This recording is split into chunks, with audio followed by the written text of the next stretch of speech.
very warm welcome. You're watching The Right Stand. I'm Akanksha Swaroop. Dear viewers, tonight we begin with some food for thought. Could Vande Mataram have been India's national anthem?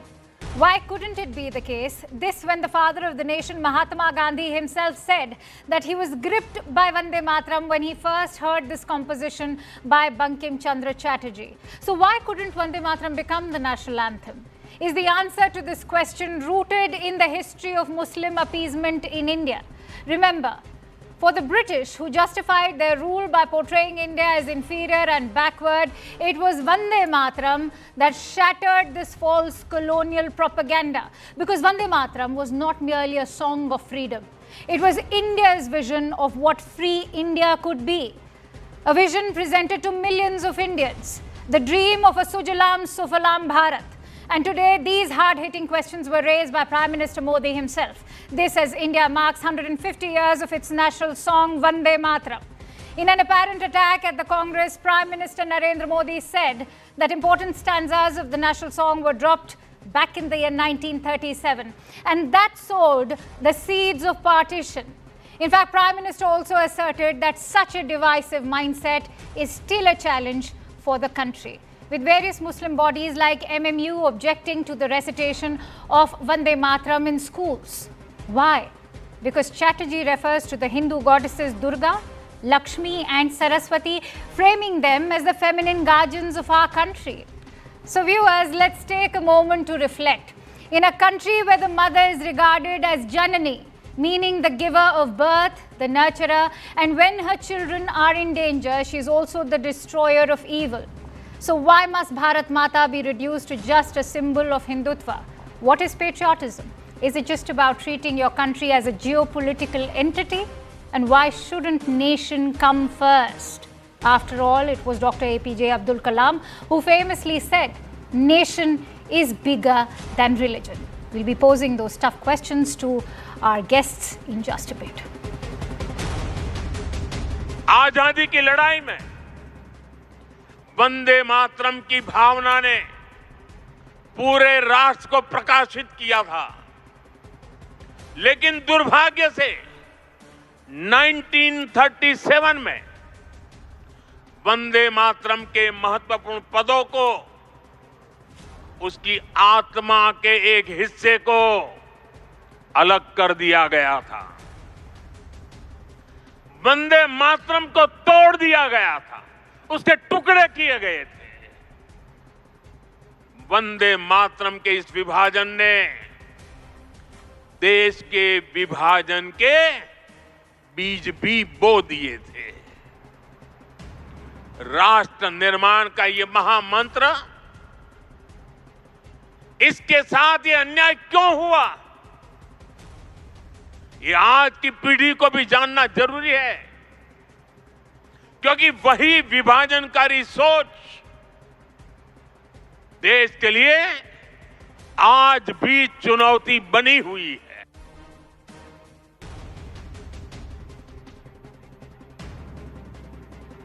तो आनंद मठ की जो निकल कर आई थी किताब, उसमें कुछ हद तक उस पूरे इंसिडेंट को, जो एक इकोनॉमिक रिएक्शन था, जो एक लूट और अत्याचार और शोषण के खिलाफ सन्यासियों का, फकीरों का एक रिबेलियन था, उसको एक सांप्रदायिक रंग दिया गया था।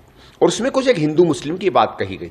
इनको हर चीज में अगर सांप्रदायिकता दिखती है और इनको अगर कविता पढ़नी नहीं आती है, वंदे मातरम समझ में नहीं आता कि उनके तमाम स्टैंजास क्या कर रहे हैं। अपनी माँ का भी सजदा नहीं करता, वो जमीन का सजदा, सूरज का सजदा नहीं कर सकता। ये इस्लाम में कहा गया है, और इस्लाम में सबसे बड़ा, मैं पढ़ नहीं सकता इसलिए कि मैं अल्लाह की इबादत करता हूँ। Let's try and get in perspective, and for that I'm joined in by Swapan Dasgupta, who's a political columnist and former MP. Many thanks to you, Mr. Dasgupta, for joining in. Let's begin by Prime Minister Modi's speech today while celebrating 150 years of Vande Mataram. He said that the important stanzas of Vande Mataram was dropped in 1937. That reflects the divisive mindset that led to partition of India, one that continues to challenge India. How do you weigh in on his attack? Well, it was not really dropped in that sense that it always was there. You can't just drop a few verses from a song which was quite iconic. What exactly happened was that in 1937, certain objections were raised by the Muslim League, in particular Muhammad Ali Jinnah, about certain what they call idolatrous verses of Vande Mataram.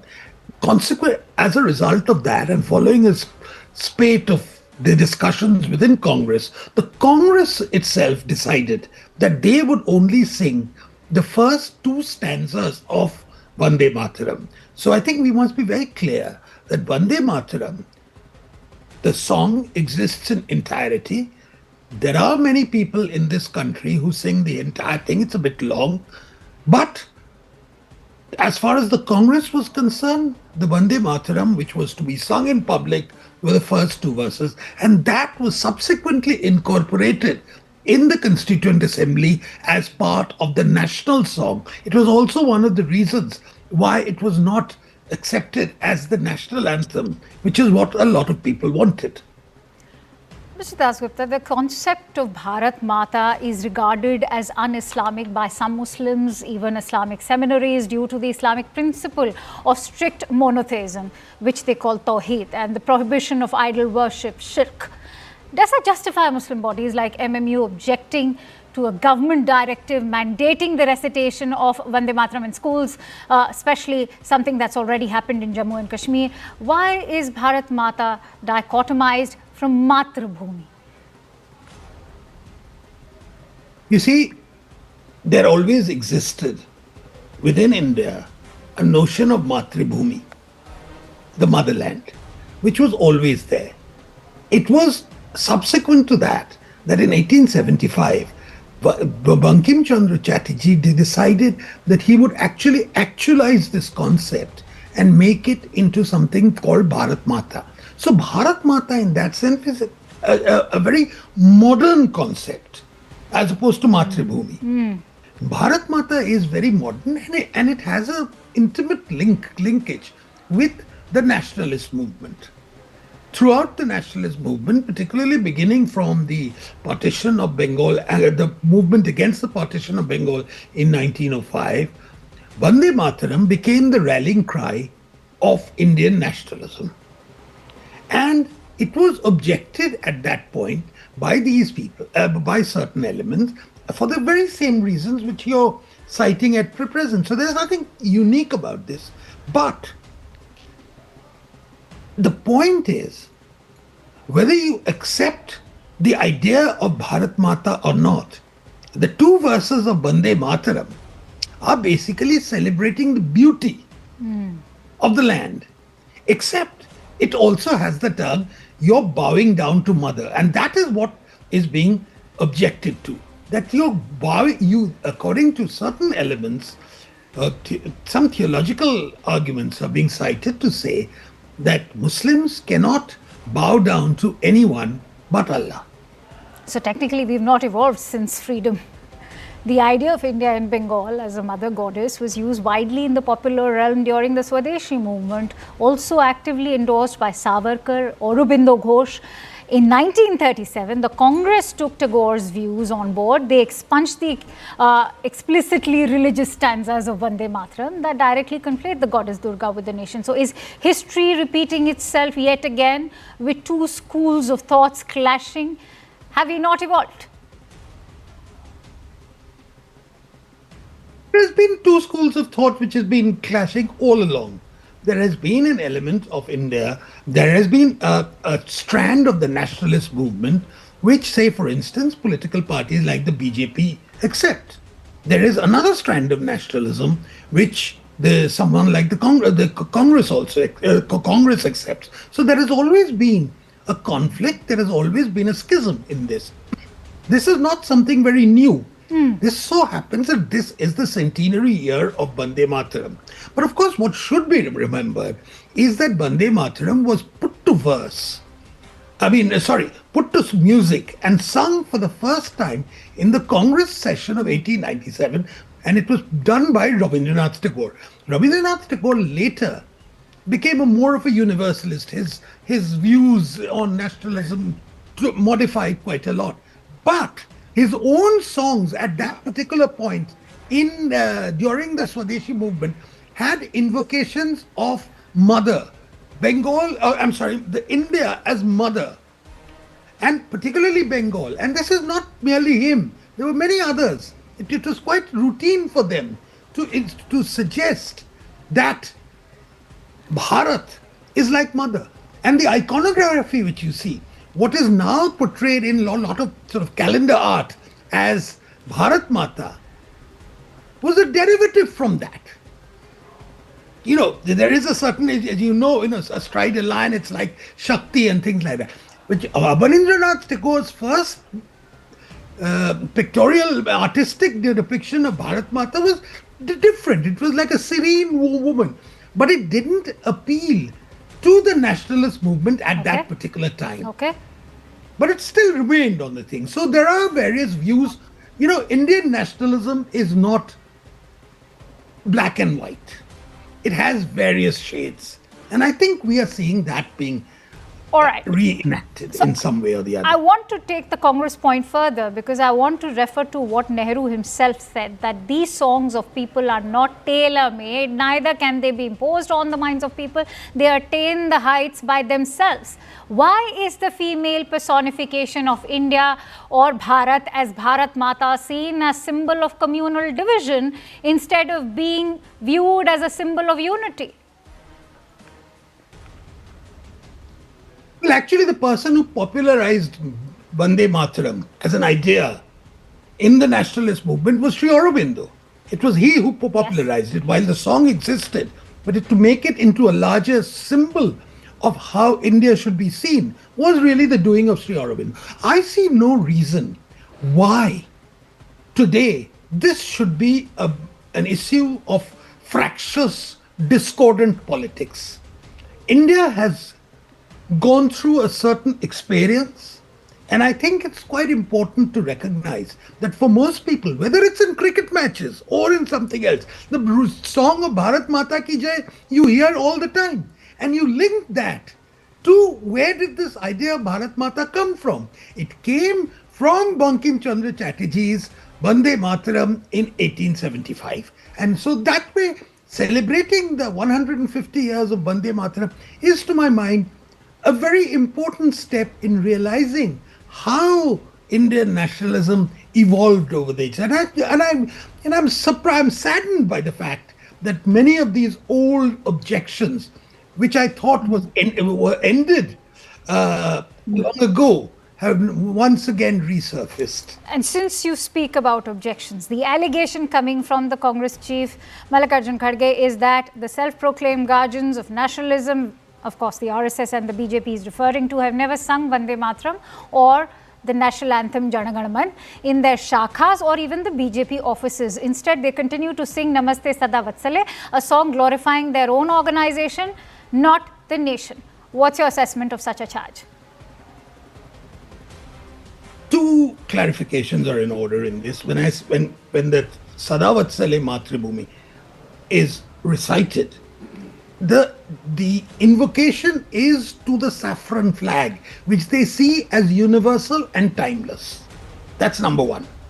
Number two, as far as my recollection goes, and I've seen the BJP sessions since the 80s, the entire Vande Mataram used to be sung, not just the two verses. The entirety of Vande Mataram was always sung.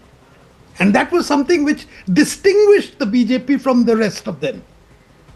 And as far as the Vande Mataram, see, Vande Mataram is accepted by the Congress in large parts of Eastern India, etc. But there are sections of the Congress which nurture misgivings over it. But I'm not making a generalization. Okay. So I think Mr. Kharge is probably not entirely accurate when he sort of says that this Vande Mataram has never been accepted by the BJP, or that the RSS has an invocation to the Bhagwa Dhaj, which they call their sense of the Matribhumi. All right. So that's a different matter altogether. That is not at the cost of either the national anthem or the national song. Thank you for shedding light on all of those very, very significant and crucial points. It was a pleasure having you on the show, Mr. Swapan Dasgupta. Thank you for joining in on The Right Stand. Let's take that forward with our guests today, and let me introduce my esteemed panelists. I'm joined in by Charu Pragya, who's the spokesperson for the Bharatiya Janata Party, Dolly Sharma, spokesperson for the Congress Party. I'm joined in by Ahmed Ayaz, who's a political analyst, also joined in by Dr. Ratan Sharda. Thank you, gentlemen and women, for joining in. Dolly Sharma, the charge coming in from Prime Minister Modi today is that it is your party which tore the national song apart. I would like to start with saying that, I remember when I was in school, the first song that we used to sing was Vande Mataram. Shashya Shamala. We used to sing, and students or citizens of every religion, every caste used to sing the same song. It unites us, not divide. First thing I must tell. And BJP, whose only thing in today's day and age, their politics totally dependent on divide and rule. Everywhere you go and see, whatever they are doing is dividing and ruling, whether it is religion, whether it is caste, whether it is language. So basically, it is the BJP who is dividing this country. Otherwise, every time in this country, we have seen unity in diversity.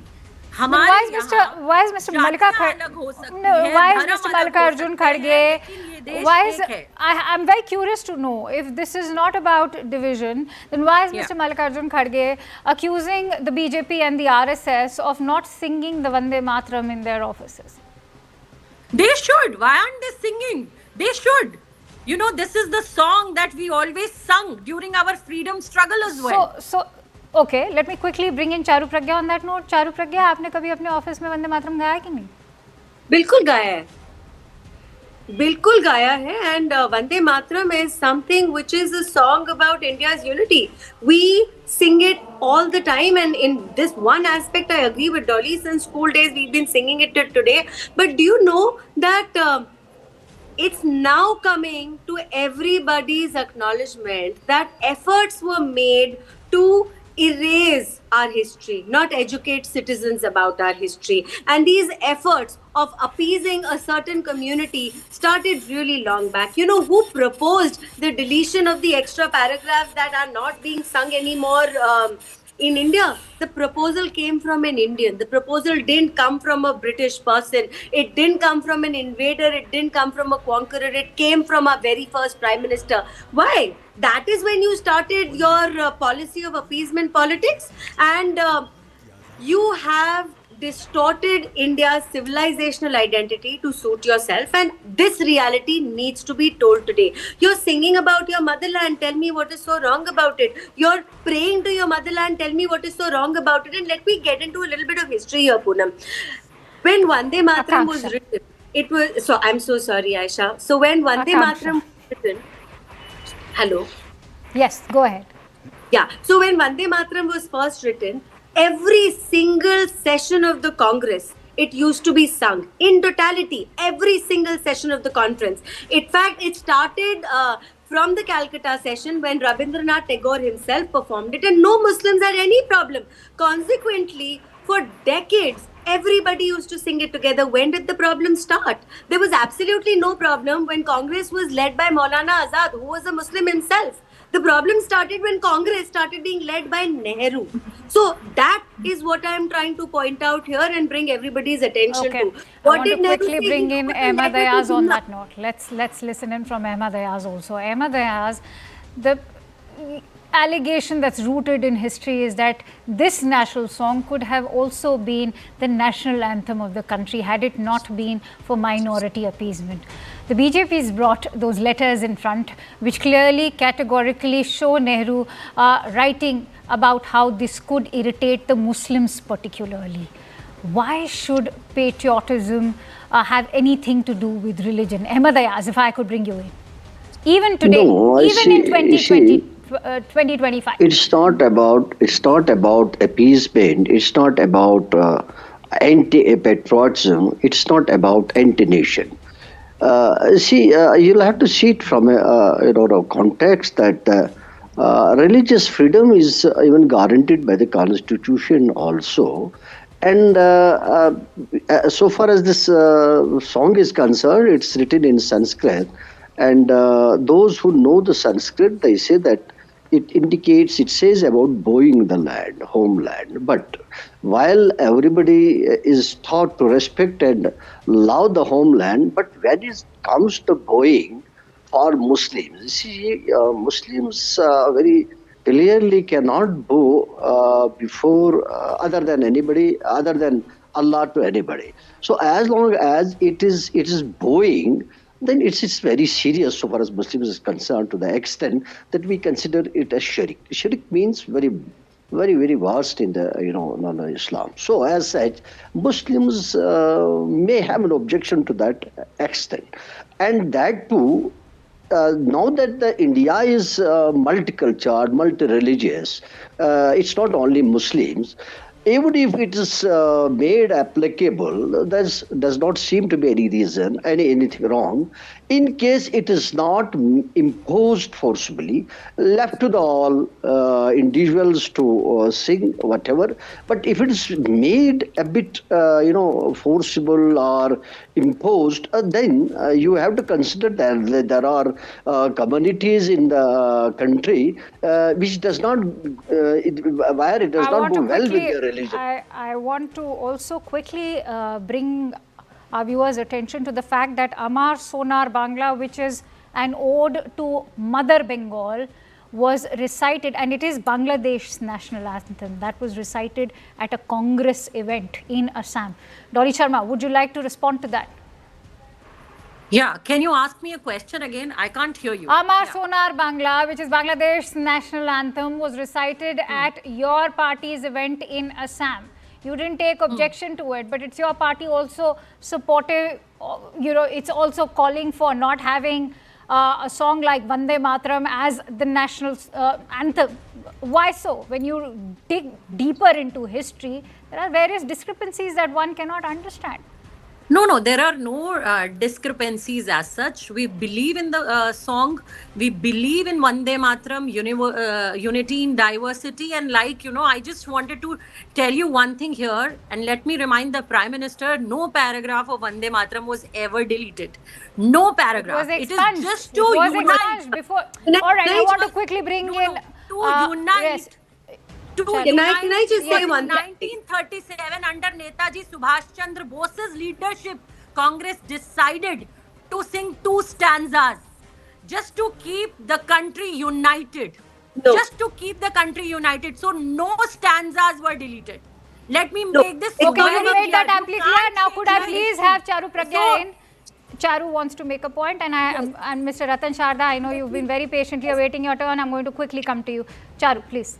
Very quickly, let me just give you a fact here. One, nobody had any problem with the entire Vande Mataram. It united India and India's freedom fight. Muslims, Hindus, Christians alike, everybody sang the song. Congress, everybody who attended Congress sessions sang it with pride. Till Nehru took over, this is a fact. While there was a Muslim leading the Congress, there was no problem with Vande Mataram. The second thing is, you might not have deleted it, but that's a mere technicality, because you made sure that nothing, in no session, it went beyond the first 2 stanzas. You started it. You started explaining to Jinnah how this is divisive, how this is anti-Muslim. These letters were written by Nehru. It was not Jinnah randomly raising objections, because like I said, Maulana Azad ji was perfectly comfortable with Vande Mataram. Everybody unitedly as Indians sang it and nobody had an objection. Okay. Till this new version of Congress, Nehruvian Congress, took over. Mr. Ratan Sharda, would you like to come in on the attacks that have come in from... No, can you show one letter? Quickly... Can you just show one letter here? If you have any letter written by Nehru, can I please have a look? And can the entire country see what letter? Nehru is a true patriot. You can, for anything in this country, BJP government ruling, and they blame Nehru till today. If they are not able to provide jobs, Dr. Ratan Sharda, we go ahead with Vande Mataram as the national anthem?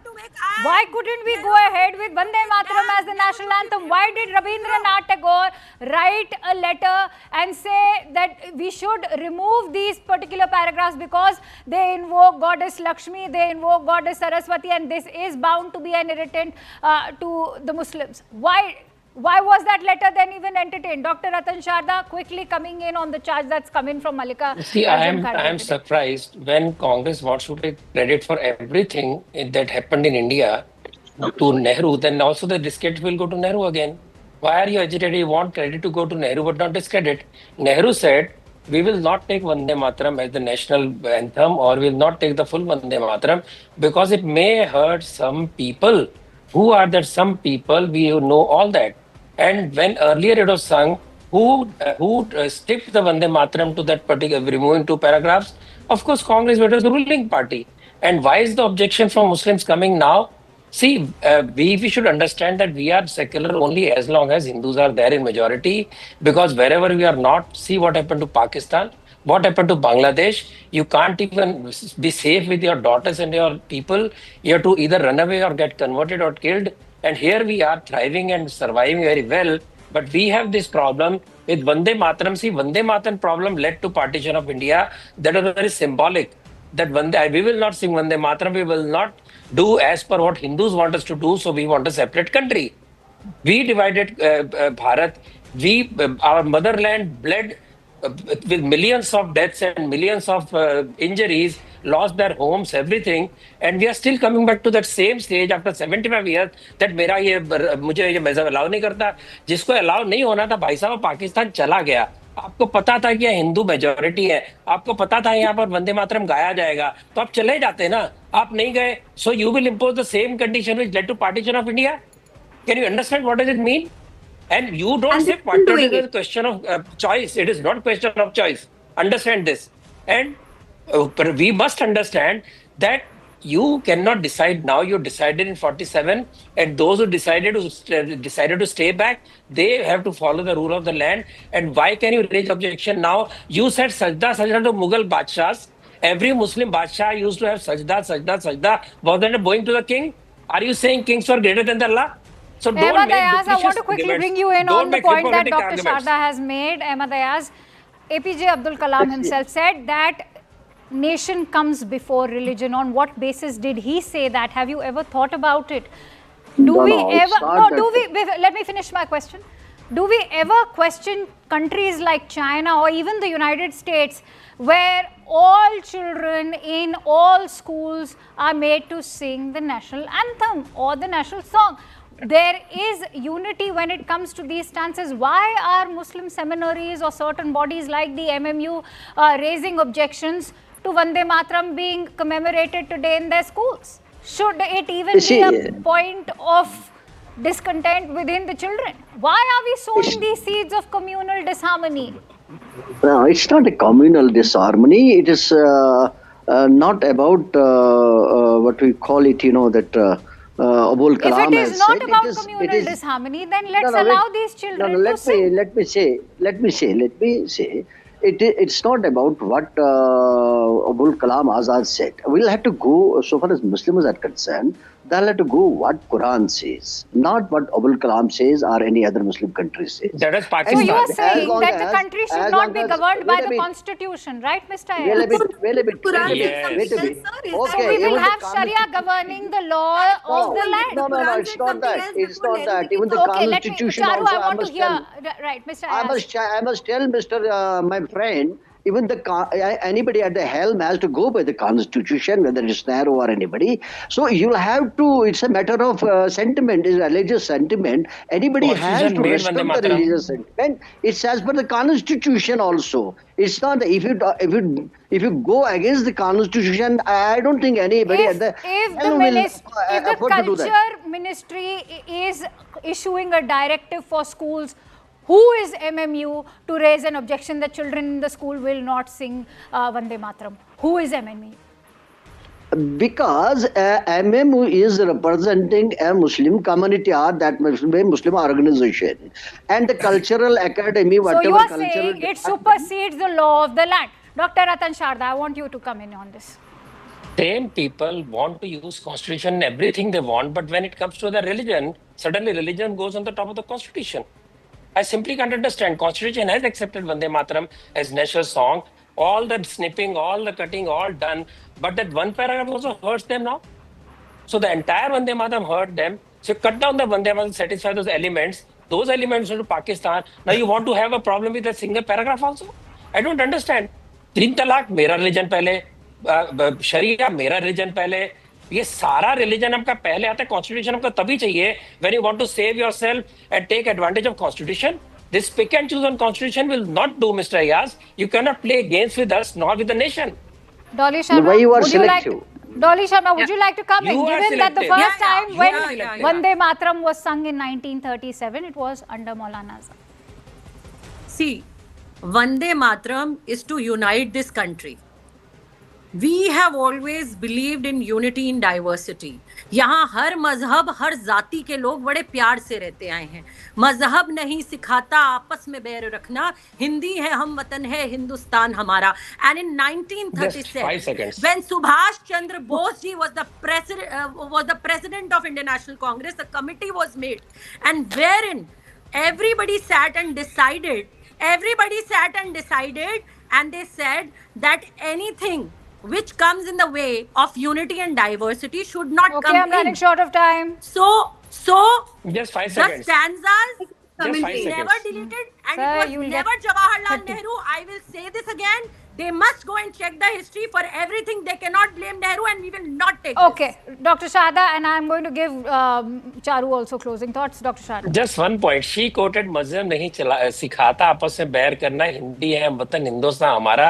That same poet also sang कौमी तराना, which said इस मुस्लिम है हम और सारी दुनिया को जीतने की बात करता था.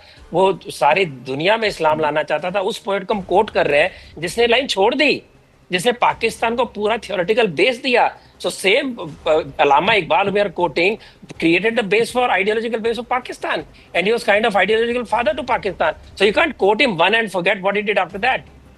So for me, it's my country, my decision, and my constitution. Ayaz is being selective. I am not being selective. Because Vande Mataram is accepted in the constitution. It was sung so far. You can't make a hue and cry now. Ahmed Ayaz, shouldn't this hymn be relevant even in today's day and age? One that, in fact, infused that patriotic spirit in all our freedom fighters. No, it's not a question of even in the today's era or the past. It's a question of, you see, we are guided by the Quran so far as religion is concerned, and if at all it goes against the religion of any community, not even for Muslims I'm talking, I don't think even Ratan Sharda will accept anything going against his religion. Why should he be selective here? I say there are lot many issues, lot many examples where Ratan Sharda must have stood in favor of his religion. Ratan Sharda, please 15 seconds. If I am he saying does not, we if blend one third of motherland to satisfy Muslim religion. No more sacrifices. No more ifs and buts. Why is there Hindu-Muslim most of the time? Charu Pragya, quick closing thoughts. Quick closing thoughts. Ahmed Ayaz, I need closing thoughts from Charu now before I quickly shift. Thank you very much, Akansha, and I apologize for calling you by another name earlier. My humble apologies. You know, what I want to say is the extent to which your appeasement grows is getting deeper and deeper, not lesser. So earlier under Maulana Azad, you could sing the whole song, you had no problem with it. Then you cut it down to 2 stanzas. Today, you're at a place when Shashi Tharoor in 2009 says in a church that you don't have to sing Vande Mataram if you don't want to because you're Christians. In 2013, an opposition MP actually walked out of parliament because Vande Mataram was being sung. Just those two paragraph version, remember. In 2017, Congress created a ruckus in Meerut in the municipal corporation because Vande Mataram was being sung. Right. I just want to end with the lines of Aurobindo Ghosh, who said that this is not a map that you're looking at when you look at the map of Bharat. It is the body of Bharat Mata. And perhaps that's where the spirit of patriotism and India's freedom is also rooted. No religion can deny that. No religion can segregate itself from that entire freedom struggle. Many thanks to you, ladies and gentlemen, for joining in on The Right Stand. Now, let's quickly shift focus over to Telangana, where remember the Jubilee Hills is all set for by-polls. We connected with BJP leader Madhvi Lata, who's also spoken about the by-polls in Telangana, but at the same time, she's also spoken about this entire controversy surrounding Vande Mataram. Let's listen into what she had to say. Revant Reddy is facing a crucial by-election in Jubilee Hills, testing his leadership in Telangana Congress. The result could reshape political dynamics in Hyderabad and influence the future of local polls as well. Like most constituencies in the non-old city part of Hyderabad, Jubilee Hills has been a BRS stronghold, which is why the stakes are so high in the November 11 by-poll. While 30% of the electorate is Muslim, the constituency is also home to daily wage film industry workers. It makes campaigning a challenging task as different sections have to be targeted with different SOPs and messaging as well. Meanwhile, today there were searches at BRS leaders' houses by election flying squads and even the police. Let's quickly try and put this into perspective. In fact, we have a newsmaker joining us. BJP leader Madhvi Lata is joining me live on the broadcast. Many thanks to you, Madhvi, for joining in on CNN News 18. To begin with the latest developments, what's your response to the raids that have taken place on various BRS leaders? Many are of the belief that this is deliberate targeting, given that Jubilee Hills has been a BRS stronghold. In the first instance, I would neither want to really support BRS nor Congress on this note, because unfortunately, both the teams, whomever they have deployed the candidate, if you can just go through every campaigning there, none of the candidates who have been made to stand are talking even. BRS asks that, because she is a widow, please have some sympathy on her, give her a vote. And Revant Reddy at the same time, talks that, like Congress is the only government which has taken care of the party, which has taken care of the Muslims, and they give Azharuddin ministry post at the cabinet level. Come on, this is a time where voters have to realize that if the leaders cannot speak up, whether it is a Sunita from BRS or whether it is Naveen Yadav from Congress, they don't have the basic capabilities to express that they're even eligible candidates. And above and all, you're saying that you wouldn't want to take sides when it comes to either the BRS or the Congress party, which is fair enough, but that's the attack that's also being leveled by the Congress and the AIMIM, which say that the BRS has always been your team B. See, don't we know that it's the same people, BRS, who have said that, like MIM and God forbid even, OIC, Asaduddin is a B team for BJP. Never should such day should come in BJP's history ever, I would say. This has been a very regular thing, don't you know that? That Congress allegates on something else and BRS says, puts allegation on somebody else being a B team for BJP. I do not think that BJP ever needs any B team.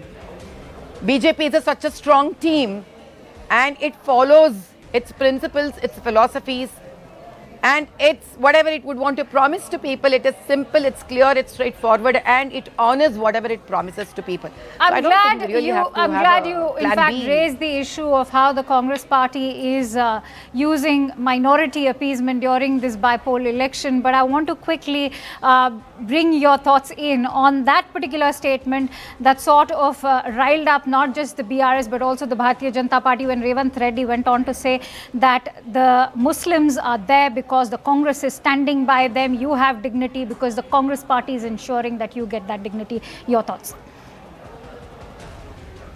Yes, I would say one thing on this note, that Revant Reddy, as a representative of Congress party in Telangana, he is partially right when he's saying, and is not completely right, because they hail from the party leader, Mr. Nehru. We have indeed brought in rules like, amendments like Waqf board and etc. And yes, they do support the elite crowd, the ashrafs of Muslims. That's the reason I think they've even come forward giving Azharuddin the ticket, or the cabinet post also, ministry. They have never helped the real Pasmanda Muslims. Let them tell one particular scheme that has really uplifted the Muslims of Old City. We all know that 70% of the voters population in Hyderabad Old City MP constituency is made up of Muslims. And if Congress is the only savior of Muslims, then I am surprised. Why is that constituency so bad? What is the Bharatiya Janata Party's problem? What is the Bharatiya Janata Party's problem with the induction of Azharuddin, when the Congress in its defense has said that this was in talks for a while, and even though the BJP has made it amply clear that he's neither been an MLA, MLC or even an MP, so why has he been inducted shortly before the elections? I'd like to bring you in on that entire aspect.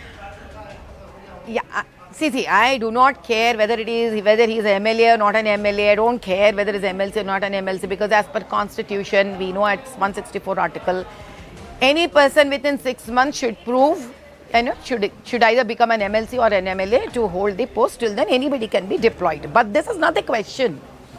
The question is not that Azharuddin, being a Muslim, has been given a cabinet ministry. I'll be very, very happy that is an ex-cricketer. All that is very good. But what is the timing? Is it acceptable to Election Commission of India? See, today, if a celebrity Muslim, and I would not say Muslim, it even hurts me, I would say celebrity Islamic follower, if he was in a previous election the contender of also Jubilee Hills, it cannot be so much of coincidence, right?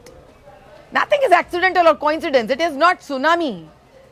It's not an earthquake. It has come just like that. Critics of the BJP and BRS both are saying that why even politicize the matter, like if Revant Reddy wants to campaign in a skull cap, let him do so. Why not focus on the civic mess that Jubilee Hills is currently in?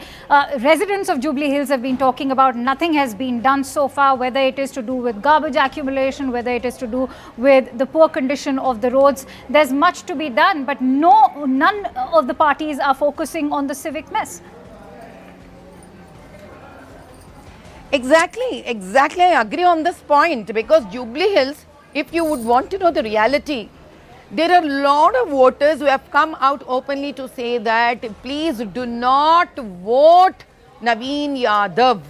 If you can just scroll through certain Instagrams and Twitters, there's one girl by name Pratyusha, tribal girl. The reason why I'm saying tribal girl is I really appreciate for her guts, who has openly come up and said that Congress has been brutal, the way it has treated the students and the unemployed youth. Please do not go for Naveen Yadav. That would be like you'll be adding up one more, like kind of a person who just believes in Gundaism and rowdyism. Is one such person is added to the political fraternity by making him win the elections. So it's very, very clear. See, there are many bats, there are many cricketers for that matter in Hyderabad and Telangana. Why only Azharuddin? If you really want to promote a celebrity cricketer, why only Azharuddin? Why Azharuddin has taken part in the previous 2023 elections? Because you've always attacked it's a mass Reddy vote for not being chori. It's a mass vote chori. No, it's a mass vote chori. I would want to emphasize this statement. Azharuddin has carried 67,000 votes. And in one shot, Revant Reddy, coming from the lineage of Nehruji, Congress and Rahul Gandhi, at one shot he wanted to give to Azharuddin so that he grabs the 67,000 vote chori at mass scale. Okay. And this is what it is very important. Governance should never get into campaigning. Since you're talking about governance, or not? Yeah, I want to come to the aspect of governance only. You've always attacked the Revant Reddy government for not being able to deliver upon the guarantees that they had promised before coming to power. What is your thought when it comes to the Jubilee Hills by-polls? Do you think they'll be able to deliver upon this particular seat? Do you really think they are there for delivering anything? If they would have really have the intentions to deliver anything, last 2 years, what were they doing in Jubilee Hills? All right. They do not require Mr. Azharuddin's help. They do not require to do any kind of minority appeasement. Madhvi, I'm running short of time. I quickly want to take one last question from you. Today we are celebrating 150 years of Vande Mataram. The Congress, particularly Mallikarjun Kharge, has attacked the Bharatiya Janata Party, saying that they are the self-proclaimed sort of messiahs of this entire hymn now, something that they never sing, whether in the BJP offices or even the RSS Shakhas. I'd like your response. I just want to tell that Mr. Mallikarjun Kharge ji, please do attend our RSS and all our Sangh programs. Then you would really know that entire song of Vande Mataram, all the stanzas are being sung.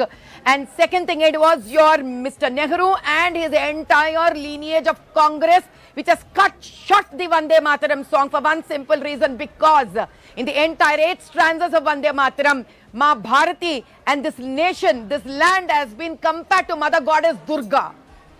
To keep the minority happy, the song has been cut short. And entire India needs to know this truth. So Kharge ji, you need to take some time to go around whether we really sing the entire song of Vande Mataram or not. Many thanks to you, Madhvilata, for joining in on CNN News 18. It was a pleasure speaking to you. All right.